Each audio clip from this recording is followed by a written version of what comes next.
நண்பா நண்பி எல்லாருக்கும் வணக்கம். போன எபிசோடு நிறைய கன்ஃபியூஷனோட முடிஞ்சுது. அதுக்கு ஆன்சர் என்னவா இருக்கும்னு நம்ம யோசிக்கிறப்போ இந்த எபிசோடோட ஓப்பனிங்கில் இன்ஸ்பெக்டர் வாலி ஃபோன் பண்ணதால் அவள் வீட்டுக்கு கிளம்பி போயிட்டுருக்கா. ஃபோன் கட் ஆகாதனால அங்கே நடக்கிற எல்லாமே அவளுக்கு கேட்குது. அதில் அந்த மாஸ்க் போட்ட மின்னு 1 2 3 கவுண்ட் பண்ணுறதும் கேட்குது. அதாவது அந்த கிளிச்சில் வந்த மாஸ்க் போட்ட மின்னோட வாய்ஸு. டோர் ஓப்பன் பண்ண முடியாதால ஜன்னல் வழியாக எகிரி குச்சி வரா. உள்ளே தேடி பார்க்குறா, எங்கேயுமே வாலி இல்லை. ஸோ ஃபோன் பண்ணி பார்க்குறா. அப்போ ஃபோனு வைப்ரேட் ஆகிற சவுண்டு கேட்குது. வாலியோட ஃபோனு கப்போர்டுக்கு வெளியில் கிடக்குது. கொஞ்ச நேரத்தில் மற்ற போலீஸ் ஆஃபீஸர்ஸும் அங்கே வந்துடுறாங்க. இவ தான் வர சொல்லியிருப்பா போல. ஆனால் இவங்களுக்கு இதெல்லாம் எப்படி புரிய போகுது, எப்படி கண்டுபிடிக்க போகிறாங்கன்னு தெரியல. இப்போ பாஸ்ட்ல கண்ணு முழிச்ச வாலி பனிடாவை பார்த்து அம்மான்னு கூப்பிட்றா. நமக்கு கன்ஃபியூஸ் ஆகி நிற்கிற மாதிரி தான் பனிடாவுக்கும் கன்ஃபியூஸ் ஆகுது. நீ யாரு, என்னையே அம்மான்னு கூப்பிட்றன்னு கேட்குறா. அப்போ வாலி தான் ட்ரெஸ் பாக்கெட்டில் தட்டுப்படுற அந்த ரிவால்வரை கையில் எடுக்கிறா. அதை பார்த்ததும் பனிடா பயப்படுறா.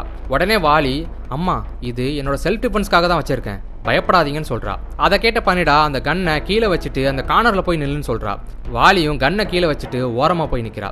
அப்போ பனிடா டக்குன்னு கதவை திறந்து அந்த கன்னை எடுத்துட்டு கதவை லாக் போட்டு பூட்டிடுறா. அதை பார்த்த வாலி, அம்மா நான் தான் உங்க பொண்ணு வாலின்னு சொன்னதும் பனிடா, என்னோட பொண்ணு நேமு உனக்கு எப்படி தெரியும்னு கேட்குறா. அதுக்கு வாலி, அம்மா நான் தான் உங்க பொண்ணு வாலின்னு சொல்றா. இதை கேட்ட பனிடாக்கு தலையே சுத்துற மாதிரி இருக்கு. அதனால அங்கேருந்து அப்படியே போயிடுறா. இதுக்கப்புறம் ப்ரெசென்ட்ல விடிஞ்சிருது. அந்த வீட்டில் இருந்து போலீஸ் டீம் வாலி சூட்கேஸில் இருந்து நிறைய பணம் எடுக்கிறாங்க. அது போக அதில் டாக்குமெண்ட்ஸ் வேற இருக்கு. அது டிவோர்ஸ் பேப்பர்ஸ். அவங்க கிட்ட இதெல்லாம் ஸ்டேஷனுக்கு கொண்டு போய் செக்யூர் பண்ணிடுங்கன்னு சொல்றா.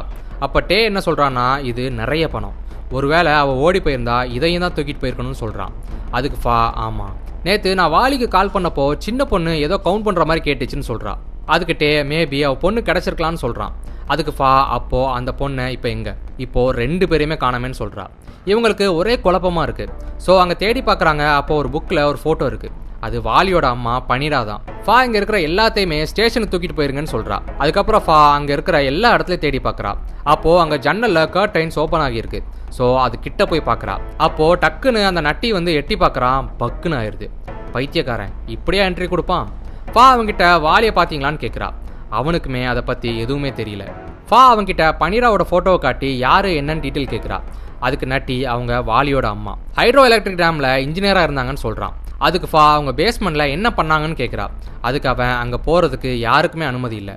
அதுவும் இல்லாமல் அவங்க அந்த இடத்த காலி பண்ணி 30 வருஷம் ஆச்சு. அதுலேருந்து அந்த பேஸ்மெண்ட் சீல் பண்ணி தான் இருக்குன்னு சொல்கிறான். அப்போது டே அந்த ஃபோட்டோ ஃப்ரேமில் இருக்கிறவங்கள காட்டி இது யாருன்னு கேட்குறான். அதுக்கு நட்டி, அவர் பனிடாவோட ஹஸ்பண்டு. அந்த குட்டி பொண்ணு பனிடாக்கு பிறந்த பொண்ணு. 2 பேருமே 30 வருஷத்துக்கு முன்னாடி நடந்த ஆக்சிடென்ட்ல இறந்துட்டாங்கன்னு சொல்கிறான். அதுக்கு அப்போ இந்த பொண்ணு வாலியோட சிஸ்டரான்னு கேட்குறா. அதுக்கு நட்டி எதுவுமே பதில் சொல்லலை. இந்த சமயத்தில் பாஸ்ட்ல என்ன நடக்குதுன்னா, பனிடா வாலிக்கு சாப்பாடு கொண்டு வந்து வச்சுட்டு மறுபடியும் லாக் பண்ணிடுறா. வாலி பசியில் அதை எடுத்து சாப்பிட்டுட்டு இருக்கா. அப்போ பனிடா அவகிட்ட, நீ யாரு, எங்கேருந்து வந்தேன்னு கேட்குறா. அதுக்கு வாலி, நான் இந்த வீட்டில் தான் இருந்தேன், ஆனால் இங்கே எப்படி வந்தேன்னு தெரில, நான் என் பொண்ணை தேடி மேலே போகும்போது இங்கே வந்துட்டேன்னு சொல்கிறா. அதுக்கு பனிடா, உன் பொண்ணா யாருன்னு கேட்குறா. அதுக்கு வாலி, அவள் பேர் மின்னு, அவளுக்கு 5 வயசு ஆகுதுன்னு சொல்கிறா. அதை கேட்ட பனிடா மின்னோட அம்மா தான் வாலின்னு தெரிஞ்சு ஷாக் ஆகுறா. இதுக்கு ஆகிற பனிடாக்கு அவளோட பொண்ணு தான் வாலின்னு புரிய மாட்டுக்கு. பார்த்தீங்களா, பனிடா அங்கேருந்து ரிவால்வரை எடுத்துட்டு அப்படியே போயிடுறா. ஏன்னா அவள் மின்னு கூட ரொம்பவே அட்டாச் ஆகிட்டால, அவளுக்கு மின்னை வாலிக்கிட்ட அனுப்பி வைக்க மனசு இல்லை போல. இதை நினச்சி அவளுக்கு ரொம்பவே டிப்ரெஸ் ஆகுது. அந்த சமயத்தில் நட்டி அங்கே வந்துடுறான். அதை பார்த்த பனிடா அவன்கிட்ட எனக்கு ஒரு உதவி பண்ணுன்னு சொல்கிறா. அவள் என்ன கேட்க போறான்னு ஓரளவுக்கு நமக்கு புரியுது. இப்போ ப்ரெசென்ட்ல இன்ஸ்பெக்டர் ஸ்டேஷனுக்கு வரா. அங்கே அந்த லக்ஸரி கார் வாலி வீட்டுக்கு வெளியில் வந்து நின்றுச்சுல, அது அங்கே நிற்கிது. உள்ளே வந்த டேயோட ஹெல்ப்போட தனக்கு கிடைச்ச எவிடன்ஸ்லாம் தனி ஒருவன் ஜெயம் ரவி மாதிரி போர்டில் ஒட்டி வச்சு ஏதாச்சும் க்ளூ கிடைக்குமான்னு பார்க்குறா. அப்போது அவளை அந்த ஹையர் அஃபிஷியல் தன்னோட ரூமுக்கு கூப்பிட்றான். இவளும் போறா. உள்ளே போனால் இன்னொருத்தங்க உட்காந்துருக்கான். அவன் தான் யுத்தச்சாய், வாலியோட ஹஸ்பண்ட். அவன் ஒரு கர்னல். அவங்க கேஸை பற்றி அப்டேட் கேட்குறாங்க. அதை பற்றி சொல்லிட்டு இருக்கப்போ இவங்க ரெக்கவர் பண்ண சூட் கேஸ் யுத்தச்சாய் கிட்ட இருக்கிறத பார்க்குறா. ஸோ அவங்க கிட்ட அந்த சூட் கேஸு முக்கியமான எவிடன்ஸ்னு சொல்கிறா. அதுக்கு யுத்தச்சாய், அதில் இருக்கிற மணி என்னோடது, அது எனக்கு தான் சேரணும்னு சொல்கிறான். அதுக்கு உங்களுக்கு உங்கள் குடும்பம் முக்கியமா இல்லை அந்த காசு முக்கியமானு கேட்குறா. அதுக்கு அவன்கிட்ட பதிலே இல்லை. ஏன்னா அவன் வாலியன் மின்ன தேடி வந்த மாதிரி தெரியல. உடனே அவன் இன்சல்ட் பண்ணுற மாதிரி பேசுகிறான். அவள் ப்ரெக்னெண்ட்டாக இருக்காள்ல, அதனால இவளால் எப்படி இந்த கேஸ் சால்வ் பண்ண முடியும்னு ரொம்ப மட்டம் தட்டி பேசுகிறான். அதுக்கு எனக்கு உங்கள் மேலே தான் டவுட்டு. வாலி காணாமல் போன அன்னைக்கு எனக்கு கால் பண்ணப்போ யாரோ ஒருத்தர் வீட்டுக்குள்ளே இருக்கிற மாதிரி இருக்குன்னு சொன்னான். அன்னைக்கு காலையில் தான் ஒரு பிளாக் கலர் கார் வாலி வீட்டுக்கு முன்னாடி வந்து போச்சு. அந்த கார் இப்போ இங்கே ஸ்டேஷனுக்கு வெளியில் இருக்குது. அது உங்களோடதுன்னு நல்லா புரியுது. ஸோ என்னோட டவுட் எல்லாமே உங்கள் மேலே தான் சொல்கிறா. அதுக்கு அந்த ஹையர் அஃபிஷியல் நேற்று ராத்திரி அவர் என் கூட தான் ஹோட்டலில் இருந்தார். ஸோ அவர் இதை பண்ண சான்ஸே இல்லை. நீ போய் ஒர்க்கை பாருன்னு சொல்லி அனுப்பிடுறான். வெளியில் போகிறப்போ யுத்தச்சாய், மின்னு என்னோட பொண்ணே இல்லை, நான் எதுக்கு அவளை தேடி வரணும்னு சொல்கிறான். இவன் என்ன புது ட்விஸ்ட்டை கொடுக்குறான். வெளியில் வந்த செம்ம டென்ஷனில் இருக்கிறா. அப்போது அங்கே எவிடன்ஸ் ரூமில் வாலியோட வீட்டில் மே மாதம் 1992 நடந்த ஒரு கேஸ் ஃபைல் இருக்கிறத பார்க்குறா. அவள் அந்த ஃபைலை ஓப்பன் பண்ணி பார்க்குறா. உள்ள எவிடன்ஸ் ஃபோட்டோஸில் ஒரு ரிவால்வர் இருக்குது. அது வாலிக்கிட்டே இருந்துச்சுல, அதே மாதிரி தான் இருக்குது. அந்த எவிடன்ஸ் பாக்ஸையும் ஓப்பன் பண்ணி பார்க்குறா. உள்ளே இருக்கிறது வாலிக்கிட்ட இருந்த அதே ரிவால்வர் தான். ஆனால் அதை பற்றி தெரியாதுல்ல, ஏன்னா அவள் வாலிக்கிட்ட இருந்த ரிவால்வரை பார்த்தது இல்லைல்ல. ஆனால் நமக்கு தெரியும். ஆனால் அந்த ரிவால்வர் இங்கே எப்படின்னு தான் நம்ம குழப்பமாக இருக்குன்னு நம்ம யோசிக்கிறப்போ பாஸ்ட்ல நட்டி அந்த பேஸ்மெண்ட்டுக்கு வரான். பனிடா அவன்கிட்ட என்ன சொல்லி அனுப்பியிருக்கான்னு தெரியல. அங்கே இருக்கிற சேரில் உட்காந்துக்கிறான். வாலி அவன்கிட்ட வெளியில் விட சொல்லி கேட்டு பார்க்குறான். ஆனால் அவன் எதுவும் ஹெல்ப் பண்ணுற மாதிரி தெரியல. அப்போ வாலிக்கு திடீர்னு ஏதோ ஆகுது. என்னால் மூச்சு விட முடியல, ஹெல்ப் பண்ணுங்கன்னு கேட்டுட்டு மயங்கி விழுந்துடுறா. அதை பார்த்த நட்டி உடனே ஓடி போய் லாக்கை ஓப்பன் பண்ணுறான். அப்போ வாலி டக்குன்னு எழுந்திரிச்சு அவனை அடிச்சு போட்டு அங்கேருந்து ஓடிடுறா.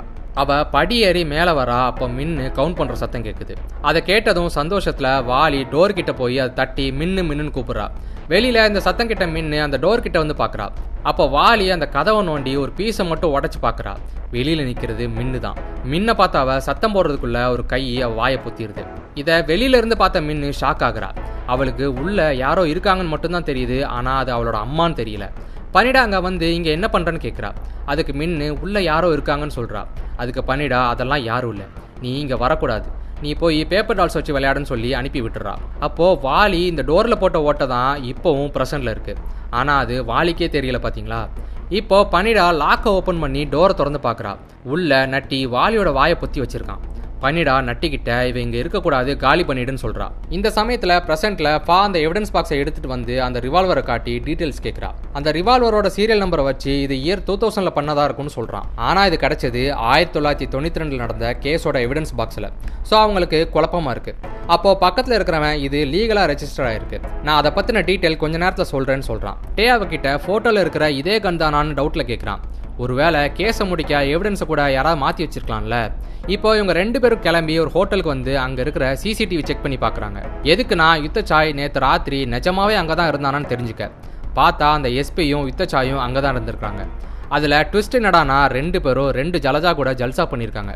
இதை பார்த்த ஃபாக்கு செம்ம டென்ஷன் ஆகுது. ஏன்னா அந்த எஸ்பி இவ புருஷன்ல.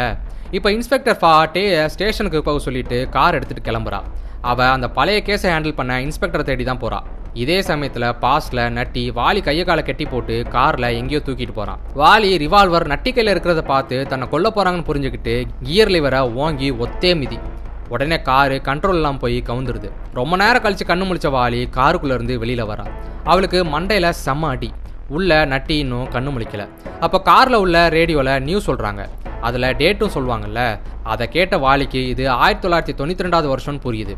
ஆனாலும் அவளுக்கு என்ன நடக்குதுன்னு முழுசாக புரியல. வாலி அங்கேருந்து காட்டுக்குள்ளே போகிறா. அவள் மின்னை தேடி தான் வரா. அங்கே மின்னு வீட்டில் வேலைக்காரி கூட கண்ணாமூச்சி விளையாடிட்டு இருக்கா. அவளை தேடி பார்த்துட்டு பனிடா கிட்ட எங்கன்னு கேட்குறா. அவள் இங்கே இல்லைன்னு சொல்லிடுறா. ஸோ மின்னு வேற இடத்துல தேடி பார்க்க போறா. இங்கே வாலி ஒரு வழியாக அலைஞ்சி திரிஞ்சு நடக்க முடியாமல் ஒரு மரத்துக்கிட்ட வந்து நிற்கிறா. அப்போ ஆப்போசிட்டில் பார்த்தா மின்னு நடந்து வரா. அவள் அந்த வேலைக்காரியை தேடி தான் வந்திருப்பா போல. அவளை பார்த்ததுமே வாலி உடம்புல இருந்த 1000 வலியும் பறந்து போகிறத அவளோட முகத்தில் பார்க்க முடியுது. அவள் ஃபேஸே அப்படி ஒரு ரிலாக்ஸேஷன் ஆகுது. அவள் மின்னுன்னு சொல்லி நடக்க ஸ்டார்ட் பண்ணுறதுக்குள்ள நட்டி பின்னால் இருந்து ரிவால்வர் வச்சு ஒரு அடி அவளை அப்படியே மரத்துக்கு பின்னால் மறைச்சி வச்சிடறான். இதை தூரத்துலேருந்து பார்த்த பனிடா மின்னுக்கிட்ட வந்து இங்கே என்ன பண்ணுற, வா நம்ம உள்ளே போகலான்னு சொல்லி கூட்டிகிட்டு போயிடுறா. கீழே விழுந்த வாலி தன்னோட பொண்ணு நடந்து போகிறத பார்த்துட்டு மயங்கிடுறா. இதுக்கப்புறம் என்ன நடக்கும் நெக்ஸ்ட் எபிசோடில் சொல்கிறேன்.